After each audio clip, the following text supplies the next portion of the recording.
Hai, dalam video kali ini saya nak tunjukkan cara bagaimana kita menggunakan function switch di dalam Excel. Okey, untuk itu saya dah menyediakan satu fail contoh dan kita akan gunakan fail ni untuk tujuan pembelajaran kita. Anda boleh download fail ni daripada ruangan description video ni di bawah. Okey, so mari kita lihat video ataupun latihan yang saya dah sediakan ni ya.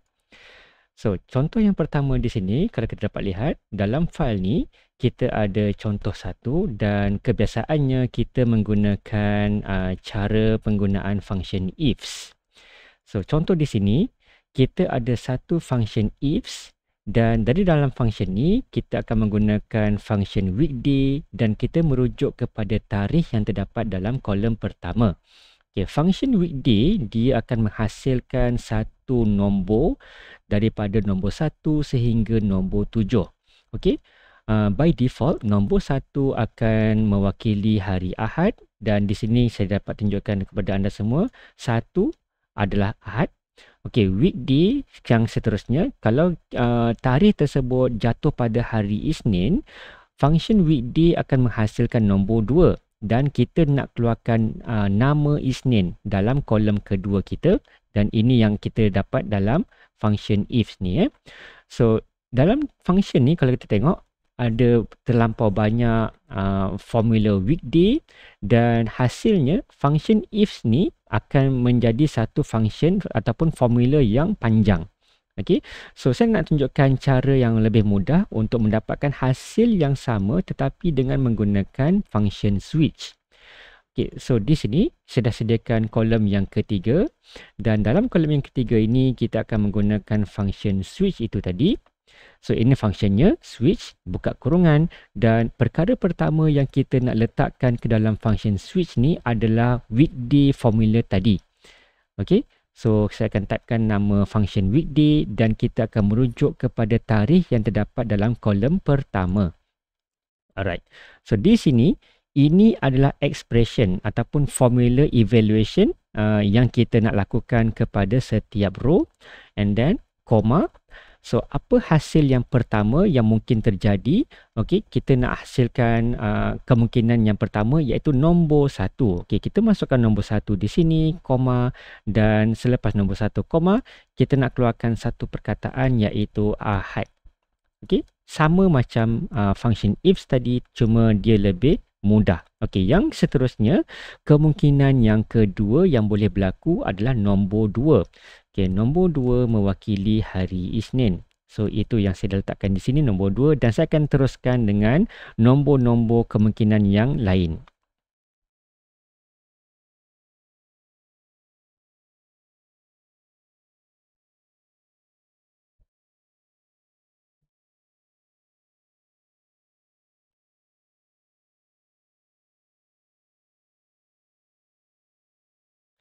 Okey, saya dah letakkan nombor sehingga nombor 6 dan sekarang ni untuk yang terakhir, kemungkinan yang terakhir adalah nombor 7. Kita tak perlu masukkan nombor 7, kita boleh terus masukkan jawapan yang kita mahukan sekiranya nombor 1 dia bukan menghasilkan nombor 1, 2, 3 ataupun sehingga 6 kan. So, kemungkinan yang terakhir yang boleh kita dapatkan adalah hari Sabtu. So, kita masukkan terus jawapan yang terakhir yang kita mahukan daripada function switch tanpa kita perlu masukkan nombor 7.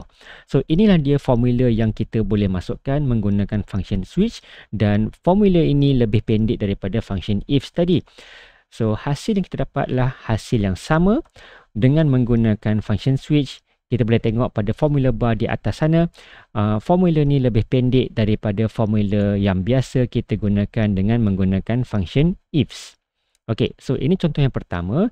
Kita juga boleh mengeluarkan beberapa kriteria terbaru. Okey, contoh di sini pada tabel yang kedua dalam worksheet yang sama, saya nak keluarkan beberapa perkataan, contohnya kemarin, semalam, hari ini, esok, lusa. Okey, berdasarkan apa?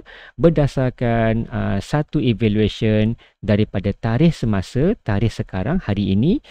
Video ni dihasilkan pada tarikh 15 Februari 2024 dan daripada tabel ini kita ada tarikh 13 Februari, 14 Februari, 15 Februari dan seterusnya, right? So, contoh yang pertama, 15 Februari dengan 13 Februari. Okey, berapa jarak masa di antara dua tarikh ni? Adalah 2 hari, betul? Jadi, kita keluarkan perkataan kemarin. Okey, contoh yang kedua, 14 Februari, hari ini 15 Februari, jadi beza harinya cuma 1. Jadi, kita nak keluarkan perkataan semalam.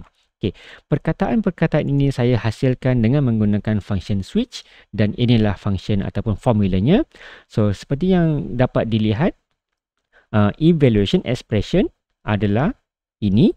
Okey, ini adalah formula untuk kita evaluate sama ada beza hari itu adalah 2 sebelum ataupun selepas dan sebagainya, ya.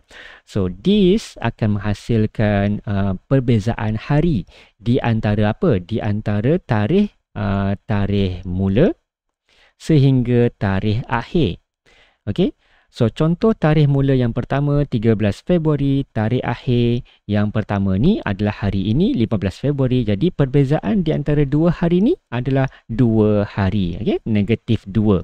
Jadi, kalau nombor itu menghasilkan negatif 2, dia akan mengeluarkan perkataan kemarin dan seterusnya. Okay?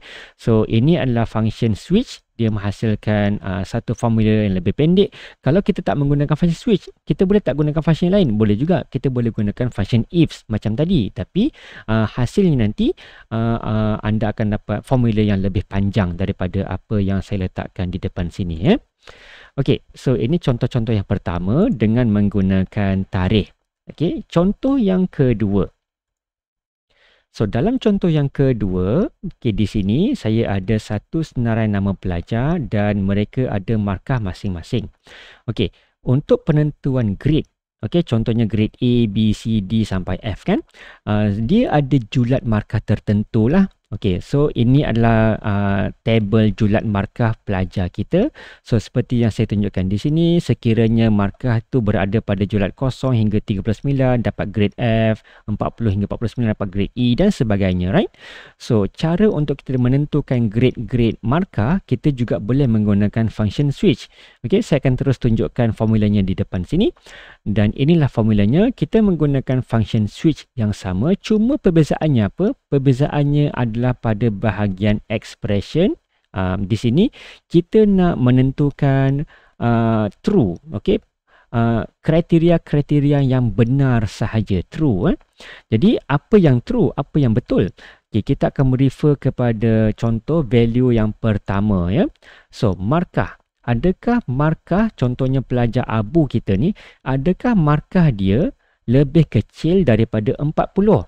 Okey, anda boleh lihat di sini markah Abu sebenarnya 65. Okey, 65 bukan lebih kecil daripada 40. Jadi, yang pertama ni salah. Dia bukan true, dia false. Jadi, Abu tak dapatlah F. Dia akan pergi kepada yang seterusnya. Okey, yang kedua pula. Okey, adakah 65 lebih kecil daripada 50? Betul atau salah? Okey, salah kan? Okey, jadi bukanlah E. Dia akan pergi lagi kepada yang berikutnya. Jadi sini pula. Okey, 65. Adakah lebih kecil daripada 60? Salah lagi. Jadi bukanlah D. Jadi dia akan pergi kepada yang seterusnya pula. Okey, di sini. Okey, 65. Adakah lebih kecil daripada 70? Okey, sekarang kita akan mula dapat jawapan yang betul. True. Okey, jadi ini adalah jawapan true, jawapan yang betul yang pertama. Jadi, Abu dia akan dapat grade C. Sekiranya switch dah jumpa jawapan yang betul, dia tak akan pergi lagi kepada penentuan yang berikutnya. Dia akan stop di sini sahaja. Okey, sebab itulah sekarang ni Abu dapat C dan sekarang kalau kita menggunakan formula yang sama, formula switch dia akan merujuk kepada markah individu dan daripada markah individu tadi, dia akan memberikan kepada pelajar-pelajar kita grade yang betul. Okey, so itulah dia penggunaan function switch yang lebih mudah untuk digunakan berbanding dengan function ifs. Okey, right. So kalaulah perkara ni membantu sedikit cara kerja anda, boleh sharekan pengalaman anda sendirilah dalam menggunakan function ni dalam Excel file masing-masing, dan sekiranya ada beberapa idea untuk menggunakan function switch ni, saya suka nak mendengar idea-idea anda dalam kawasan komen nanti. Okey, sehingga jumpa lagi dalam tutorial ataupun video yang berikutnya.